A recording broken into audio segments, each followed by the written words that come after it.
مفتی ابرار صاحب کے بیانات سننے کے لیے مفتی صاحب کے آفیشیل چینل مفتی ابرار صاحب فلاحی آفیشیل کو سبسکرائب کریں۔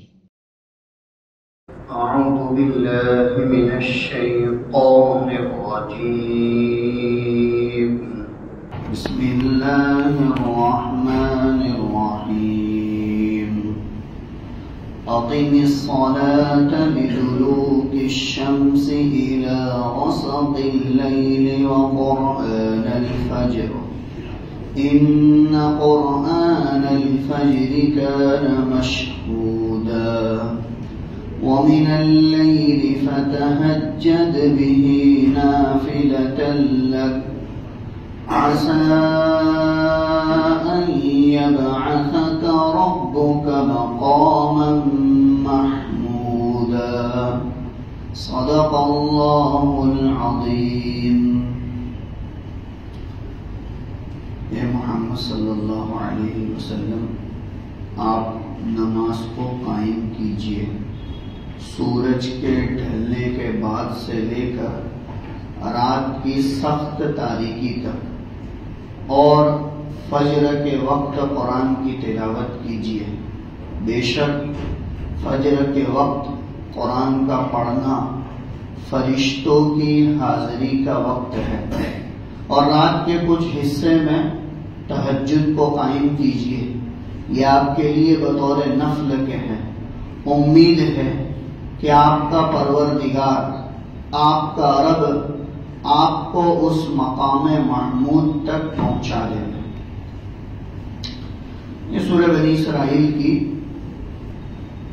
68 اور 69 نمبر کی آیات ہے، اور اس آیات میں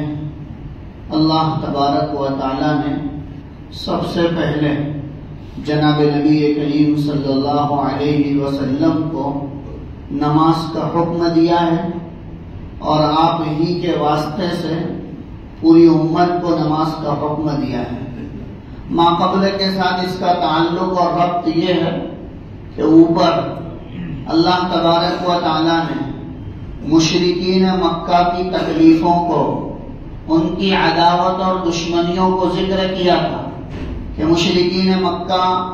آپ کے ساتھ یہ برائی کا ارادہ کرنا چاہتے ہیں، یہ برائی کا ارادہ کرنا چاہتے ہیں، اپنے معبودوں کے باب میں کوئی ایسی بات جو آپ کہہ دیوے اور آپ کی زبان سے نکل جاوے، اور یہ لوگ سارے مجمع میں جا کر آپ کی بات کہہ دیوے،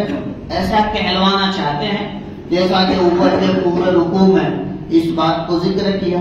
اور اسی کے ساتھ ساتھ یہ بات بھی ذکر کی گئی تھی کہ مشرکین مکہ عرب کے لوگ یہ چاہتے ہیں کہ آپ مکہ کی سرزمین چھوڑ کر چلے جاویں، آپ مکہ جیسا مقدس مقام چھوڑ کر چلے جاویں۔ تو اللہ تبارک و تعالیٰ نے وہاں پر یہ بات ذکر کی تھی کہ اگر آپ کو یہ نکال دیوے یا آپ کو نکلنے پر مجبور کر دیوے تو پھر کیا یہ لوگ مکہ میں رہیں گے اور ان کو ہم چین سکون سے رہنے دیں گے؟ کہا کہ ایسا نہیں ہوگا۔ تو لہذا اوپر مشرکین مکہ کی تکلیفوں کو، ان کی طرف سے آنے والی پریشانیوں کو، ان کے طرف سے پیدا ہونے والے حالات کو اللہ تبارک و تعالیٰ نے ذکر کیا تھا، اور یہ اللہ رب العزت کا بہت بڑا انعام ہے کہ انسان کو ہمیشہ حالات کے وقت اپنی طرف متوجہ ہونے کی تاکید فرماتے ہیں۔ لہذا بنو ثقیف ہو یا کوئی اور لوگ ہو جن کی طرف سے رسول اللہ صلی اللہ علیہ وسلم کو ستایا جا رہا ہے، پریشان کیا جا رہا ہے، اور ایسے وقت میں اللہ رب العزت اپنے پیغمبر علیہ السلام کو نماز کی تاکید فرما رہے ہیں، اور یہ ذکر کر رہے ہیں کہ دیکھو نماز کے ذریعے سے صبر بھی حاصل کیا جا سکتا ہے، اور اللہ تبارک و تعالیٰ کی مدد کو بھی طلب کیا جا سکتا ہے۔ لہذا آپ اور آپ کے صحابہ نماز کے ذریعے سے صبر کو بھی حاصل کرو، اور ہماری مدد اور ہماری نصرت کا بھی انتظار کرو کہ ہم تمہاری ضرور مدد فرمائیں گے۔ لہذا اس آیت کا ما قبل کے ساتھ یہ تعلق اور ربط ہے کہ جب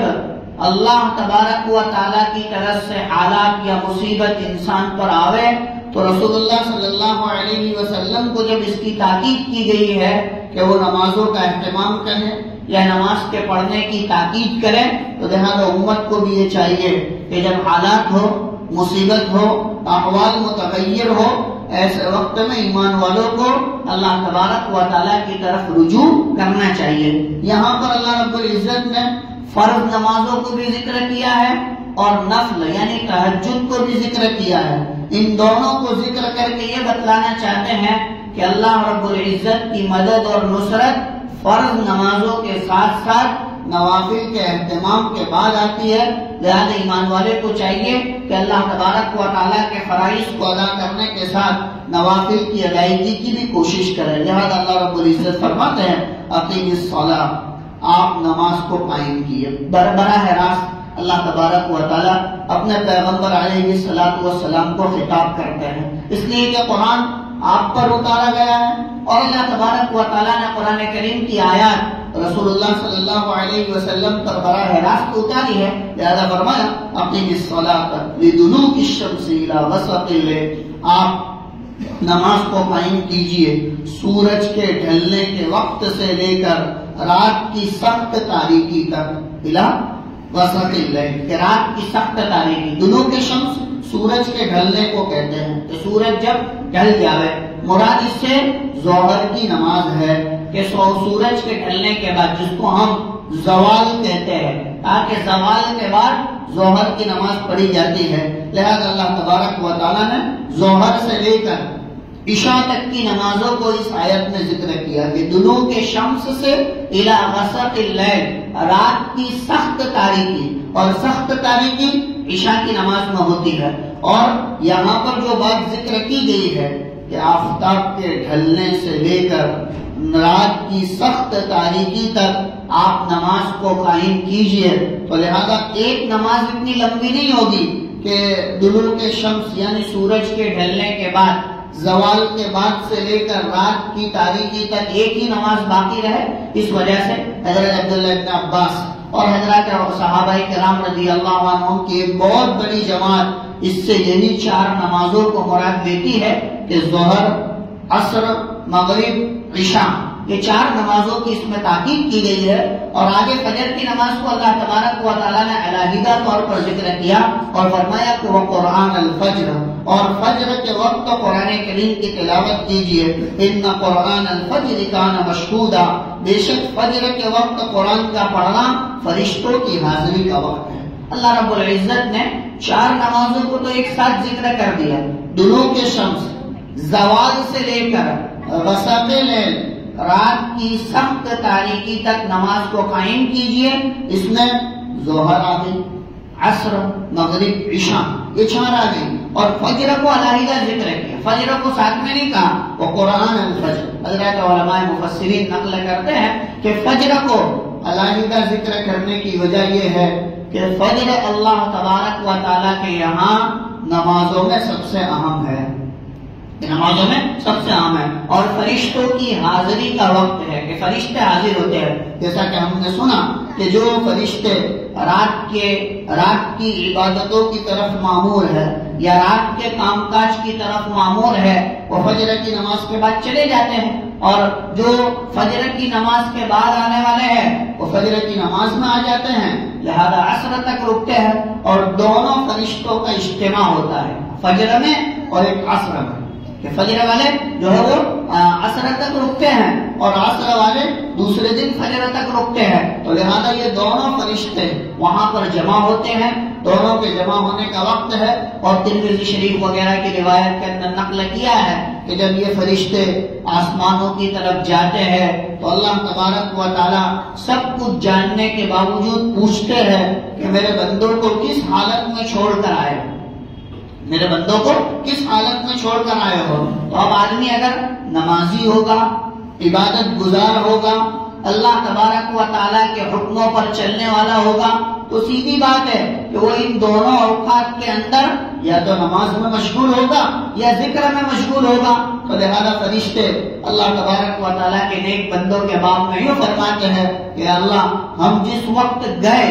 تب بھی وہ نماز میں مشغول تھا، اور جس وقت ہم آ رہے ہیں تب بھی اس کو نماز میں چھوڑ کر آ رہے ہیں، لہذا اللہ تبارک و تعالیٰ اس سے خوش ہوتے ہیں۔ اور وہ بندے جو نماز کا اہتمام نہیں کرتے، اللہ کا ذکر، اللہ کی تلاوت کا اہتمام نہیں کرتے، تو فرشتوں کے باب میں یوں کہتے ہیں کہ ہم جس وقت گئے تب بھی یہ لوگ فسق و فجور میں مبتلا تھے، آپ کی نافرمانی میں مبتلا تھے، اور جب ہم آ رہے ہیں تب بھی وہ آپ کی نافرمانی میں مبتلا ہے۔ اور اللہ تبارک و تعالیٰ کا حکم چھوڑنا یہ بھی اللہ تبارک و تعالیٰ کی نافرمانی ہے۔ اسی وجہ سے حضرت امام بیضاوی رحمۃ اللہ علیہ نے یہاں پر اس بات کو نقل کیا ہے کہ فجر کی نماز کو اللہ تبارک و تعالیٰ نے اس وجہ سے الگ سے ذکر کیا کہ اللہ رب العزت یہ بتلانا چاہتے ہیں کہ جس طرح تاریکی رات یعنی اندھیری رات میں اللہ رب العزت اس کو روشنی سے بدلتا ہے، یعنی اس کو سورج دیتا ہے، اس کو روشنی دیتا ہے، کہ وہ تاریکی رات تمہارے بس میں نہیں ہے کہ تم اس کو دن میں تبدیل کرو، یا تمہارے بس میں نہیں ہے کہ تم اس کو سفیدی میں تبدیل کرو، آگے صرف ایک اللہ کی ذات ہے کہ جو اس تاریکی رات کو، اندھیری رات کو سفیدی میں بدلتا ہے اور سفیدی لاتا ہے۔ تو لہذا اس پروردگار کی عبادت کرنا، اس کی توحید کو قبول کرنا یہ ہر انسان کی ذمہ داری ہے۔ لہذا اس سورج کے نکلنے سے پہلے ایمان والے کو اللہ کے سامنے سجدہ کرنا چاہیے کہ ایمان والا اللہ تبارک و تعالیٰ کی توحید کو ماننے والا ہو کہ ہاں ہمارے اندر یا دنیا کے سارے انسانوں کے اندر یا کسی کے اندر اس بات کی طاقت نہیں ہے کہ یہ اندھیری رات کو دور کر سکے اور اس کو اجالے میں تبدیل کر سکے۔ یہ تو صرف آپ ہی کی ذات ہے کہ جو اس اندھیری رات کو ختم کر کے دن میں یعنی روشنی میں تبدیل کرتے ہیں۔ لہذا ایسے وقت میں ایمان والے کو چاہیے کہ وہ عبادت کی طرف متوجہ ہو۔ لہذا فرمایا اقیم الصلاۃ لدلوک الشمس الی غسق اللیل، آپ نماز کو قائم کیجئے سورج کے ڈھلنے کے وقت سے لے کر رات کی سخت تاریکی تک، وقرآن الفجر، اور فجر کے وقت قرآن کی تلاوت کیجئے۔ یہاں پر فجر کی نماز کو خاص طور پر ذکر کرنے کا ایک مقصد یہ بھی ہے کہ اللہ تبارک و تعالیٰ کی طرف سے فجر کی نماز میں قرآن کی تلاوت زیادہ کرنے کی تاکید فرمائی، اور خود نبی کریم صلی اللہ علیہ وسلم کا معمول تھا کہ آپ فجر کی نماز میں 40 آیتوں سے لے کر 100 آیتیں تک تلاوت فرماتے تھے۔ فجر کی نماز میں 40 آیتوں سے لے کر 100 آیتیں تک تلاوت فرماتے تھے، اور یہی معمول صحابہ کرام رضی اللہ عنہم میں خلفائے راشدین کا بھی تھا۔ حضرت عمر رضی اللہ تعالیٰ عنہ بھی فجر کی نماز کو طویل فرماتے تھے اور اس میں لمبی قرات کرتے تھے اور لمبا قرآن پڑھتے تھے۔ کہا کہ فجر کی نماز میں قرآن کریم کی تلاوت زیادہ ہو۔ ان قرآن الفجر کان مشہودا، بے شک فجر کا قرآن پڑھنا فرشتوں کی حاضری کا وقت ہے کہ فرشتے اس میں آتے جاتے رہتے ہیں، اور فرشتوں کی حاضری کی وجہ سے آپ کے لیے اللہ تبارک و تعالیٰ کے یہاں عبادت میں حصہ لکھا جاتا ہے۔ اس آیت کریمہ میں اللہ تبارک و تعالیٰ نے 5 نمازوں کی تاکید فرمائی۔ قرآن پاک کی ایسی آیت ہے کہ یہاں اللہ نے 5 نمازوں کو ایک ساتھ ذکر کر، ورنہ مختلف آیتوں میں الگ الگ جگہوں پر کسی جگہ اللہ نے ظہر کی نماز کا ذکر کیا، کسی جگہ اللہ نے عصر کی نماز کا ذکر کیا ہے، جیسے حافظوا علی الصلوات والصلاۃ الوسطی، یہاں پر عصر کی نماز مراد لی گئی ہے۔ کسی جگہ اللہ تبارک و تعالیٰ نے غروب اور جو ہے وہ طلوع کے بعد کی نماز کا وقت، طلوع سے پہلے کی نماز کا وقت مراد لیا ہے، یعنی فجر اور مغرب مراد لی ہے۔ تو مختلف جگہوں پر اللہ تبارک و تعالیٰ نے قرآن کریم کے اندر نمازوں کا حکم دیا ہے، لیکن یہ ایک ایسی جگہ ہے کہ یہاں اللہ تبارک و تعالیٰ نے 5 نمازوں کو ایک ساتھ ذکر کر دیا ہے اور 5 نمازوں کی فرضیت کو بھی ذکر کر دیا ہے۔ لہٰذا دنیا میں کوئی ایسا نہیں ہونا چاہیے جو ان 5 نمازوں کی فرضیت کا انکار کرے، اس لیے کہ 5 نمازوں میں سے کسی کی بھی فرضیت کا انکار کرنا گویا کہ اس کے لیے قرآن کا انکار کرنا ہے اور ایمان سے ہاتھ دھو بیٹھنے کے مرادف ہے۔ لہذا یہاں پر اللہ تبارک و تعالیٰ اپنے صحابہ کو اور اللہ رب العزت اپنے پیغمبر علیہ السلام کو مصیبت کے وقت، حالات کے وقت اپنی طرف متوجہ ہونے کی تاکید فرماتے ہیں اور ذکر فرماتے ہیں کہ ایمان والے کو چاہیے کہ جب اس پر حالات آوے، مصیبت آوے تو اللہ کی طرف متوجہ ہو۔ اسی وجہ سے حضرت علامہ تھانوی رحمۃ اللہ علیہ نے یہ بات نقل کی ہے کہ جب انسان کے اوپر حالات آوے، چاہے دنیاوی حالات ہو یا اخروی حالات ہو، آگے آسمانی مصیبتیں ہو یا دنیا کی طرف سے آنے والی مصیبت ہو، اگر ان حالات کے آنے کے بعد وہ اللہ کی طرف متوجہ ہوتا ہے تو یوں سمجھنا چاہیے کہ اللہ کی طرف سے آزمائش ہے، اللہ تبارک و تعالی بندے کو آگے بڑھانا چاہتے ہیں۔ کہ حالات آنے کے وقت، مصیبت آنے کے وقت، احوال کے متغیر ہونے کے وقت، گھر کے اندر بیماریوں کے سلسلے کے طویل ہونے کے وقت کہا کہ اگر ایسی مصیبتیں اور حالات پہ در پہ آوے اور ایمان والا اللہ کی طرف متوجہ ہو، عبادتوں کی طرف متوجہ ہو، نماز کی طرف، دعا کی طرف، ذکر کی طرف، صدقے کی طرف متوجہ ہو، تو یوں سمجھنا چاہیے کہ اللہ تبارک و تعالیٰ کی طرف سے آزمائش ہے، اللہ تبارک و تعالیٰ بندے کو اوپر چڑھانا چاہتے ہیں، یعنی اپنا نیک بنانا چاہتے ہیں، اپنا قرب دینا چاہتے ہیں۔ اور اگر حالات کے آنے کے وقت، مصیبتوں کے آنے کے وقت ایمان والا اللہ سے دور ہو جاوے، ہے نا کہ پہلے تو نمازیں بھی پڑھتا تھا، روزے بھی رکھتا تھا، زکات بھی دیتا تھا، حالات آئے ہیں، اللہ تبارک و تعالیٰ نے پاسا پلٹا ہے، اللہ تبارک و تعالیٰ نے تھوڑے سے احوال کو متغیر کر دیا ہے، اور یہ نماز سے بھی دور ہو گئے، تلاوت سے بھی دور ہو گیا، ذکر سے بھی دور ہو گیا، تو گویا کہ علامہ تھانوی رحمۃ اللہ علیہ فرماتے ہیں کہ حالات کے آنے کے بعد اگر اللہ سے دور ہوتا ہے تو سمجھ لو کہ یہ اللہ کی طرف سے عذاب ہے، کہ اللہ تبارک و تعالیٰ پکڑ کرنا چاہتے ہیں، گرفت کرنا چاہتے ہیں، اس وجہ سے عبادتوں سے دور کر دیتے۔ لہذا آدمی کو چاہیے کہ آدمی کو جب بھی حالات ہو سب سے پہلے اللہ کی طرف متوجہ ہو، اللہ تبارک و تعالیٰ کے حکموں کو ادا کرے، خاص طور پر نمازوں کا اہتمام کرے۔ یہ فرض نماز ہے، جو 5 نمازیں اللہ نے ہمیں دی ہے، یہ معمولی نہیں ہے، یہ بڑے بڑے مسائل کا حل ہے اور بڑی بڑی آزمائش کے وقت کام آنے والی چیز ہے۔ لہذا ایمان والوں کو چاہیے کہ وہ نمازوں کا اہتمام کریں۔ جیسے رمضان میں ہمارے ایک ماحول ہوتا ہے فرض نمازوں کے اہتمام کا، رمضان کے بعد بھی اس ماحول کو باقی رکھے۔ اللہ تبارک و تعالیٰ کی طرف سے نماز ہر حال میں فرض ہے، کسی حال میں کسی شخص کو معافی نہیں ہے، یہاں تک کہ بعض علماء کرام تو یوں نقل کرتے ہیں کہ تاریک صلاۃ، نماز کا چھوڑنے والا، نماز کو اہتمام سے نہ پڑھنے والا انتقال بھی کر جائے تو مسلمانوں کے قبرستان میں اس کو دفن نہیں کرنا چاہیے، کہ یہ اللہ تبارک و تعالیٰ کے بہت بڑے فریضے کو چھوڑنے والا ہے۔ لہٰذا ہمیں چاہیے کہ ہم نمازوں کا اہتمام کریں، یہ ہمارے دنیا کے مسائل کے لیے بھی حل کا راستہ ہے اور آخرت کے مسائل کے لیے بھی حل کا راستہ ہے۔ یہاں تک کہ ہمارے اکابر تو یوں فرماتے ہیں کہ جب امت کے اندر نماز جیسا فریضہ جو ہے وہ اچھی خاصی تعداد میں زندہ ہو جائے گا، اللہ تبارک و تعالیٰ باطل کو خود بخود مٹا دے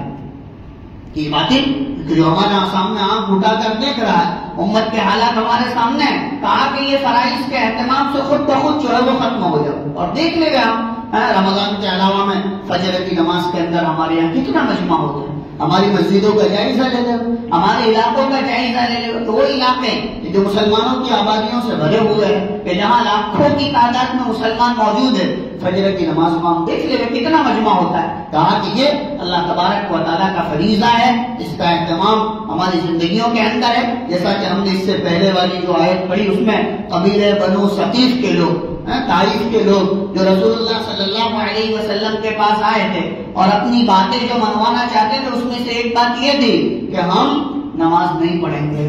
ہم نماز نہیں پڑھیں گے۔ اللہ کے رسول صلی اللہ علیہ وسلم نے فرمایا چاہے تو ایمان لاؤ اور چاہے تو ایمان نہ لاؤ، ایمان لانے کے بعد نماز تو پڑھنی پڑے گی، کہ نماز کے بغیر کوئی چارہ نہیں اور اس میں کوئی سمجھوتا نہیں، اس میں کوئی رعایت نہیں، فرض اللہ تبارک و تعالیٰ کی طرف سے طے ہے، لہذا وہ تو کرنا ہی پڑے گا۔ لہذا فرمایا اقم الصلاۃ لدلوک الشمس الی غسق اللیل وقرآن الفجر، آپ نماز کو قائم کیجئے سورج کے ڈھلنے کے وقت سے لے کر رات کی سخت تاریکی تک، وقرآن الفجر، اور فجر کی نماز میں قرآن کی تلاوت کیجئے۔ جیسا کہ میں نے ذکر کیا فجر کی نماز کو اللہ تبارک و تعالیٰ نے علیحدہ طور پر ذکر کیا، یہ بتلانے کے لیے کہ فرض کی نماز، فجر کی نماز زیادہ اہم ہے، زیادہ محترم کی شان ہے اور اللہ تبارک و تعالیٰ کی طرف سے زیادہ عطیات فجر کی نماز میں ملتے ہیں۔ لہذا فرمایا ان قرآن الفجر کان مشہودا، بے شک فجر کے وقت قرآن کا پڑھنا فرشتوں کی حاضری کا وقت ہے۔ آگے والی آیت میں اللہ تبارک و تعالیٰ تہجد کا ذکر فرمائے، اپنے پیغمبر علیہ الصلوۃ والسلام کو تہجد کی تاکید فرما رہے اور یہ بات ذکر کر رہے ہیں کہ آپ تہجد کا اہتمام کیجئے، آپ کا پروردگار آپ کو مقام محمود تک پہنچاوے گا۔ اللہ تبارک و تعالیٰ سے دعا ہے اللہ ان آیتوں کا صحیح معنی میں یقین نصیب فرماوے، اور جو باتیں اللہ تبارک و تعالیٰ ان آیتوں کے ذریعے سے ہمیں سمجھانا چاہتے ہیں، اللہ دل کی گہرائیوں تک ہمیں ان باتوں کو اتارنے کی توفیق عطا فرماوے، عمل کرنے کی توفیق عطا فرماوے، اور اپنی زندگیوں کے اندر داخل کرنے کی توفیق عطا فرماوے۔ وآخر دعوانا